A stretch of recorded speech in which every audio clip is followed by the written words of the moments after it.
I have seen the film Bye Bye Birdie. I was going to say I'm a big fan of the film, but I wouldn't say I'm a big fan of the musical, but I do like it. And Bye Bye Boyfriend is actually based on Bye Bye Birdie. This is the 14th Mary Kate and Ashley Two of a Kind book. And in this one, they are, of course, still at White Oak, and a former Broadway director has come to the school to help White Oak and Harrington, the boys from Harrington, to put on a production of Bye Bye Birdie. And obviously, Mary Kate and Ashley were involved in this. I don't want to say exactly what their roles are or what part they're playing, but they are quite heavily involved. And there are various obstacles that come with that, partly with one of the lead roles going to a boy that Ashley very much has eyes for, but doesn't look like she's going to get the chance to actually spend any time with. And there's a girl who is trying to steal the lead role from somebody else. So there's a lot of drama, very kind of teen drama centric.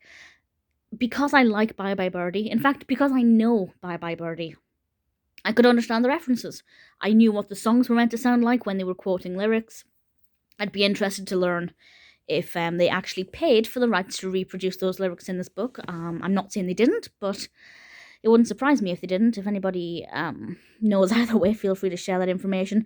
But it's irrelevant to my enjoyment of the book. Because I could picture the scenes, I could picture the characters, I could have a clear image of what was going on in this book.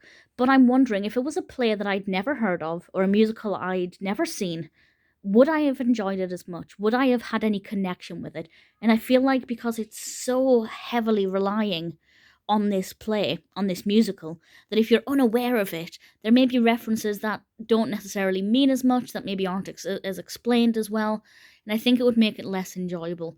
So even though I personally enjoyed the constant Bye Bye Birdie references, I feel like it would have made more sense if they'd made up a play and they'd made up characters so that you could go into it with no knowledge and you'd enjoy it as much as somebody who'd never seen the play before.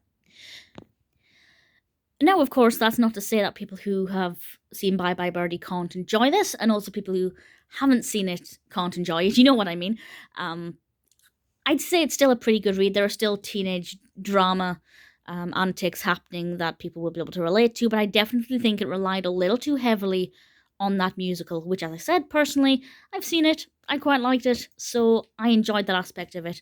But had it been a musical I had no connection with, never seen, never heard of, I feel like I would have been swimming.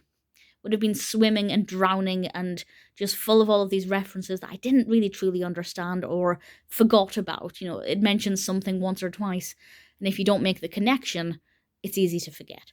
So personally, I liked it, but it could have been completely the opposite. It's not a bad read at all. Definitely didn't mind reading it.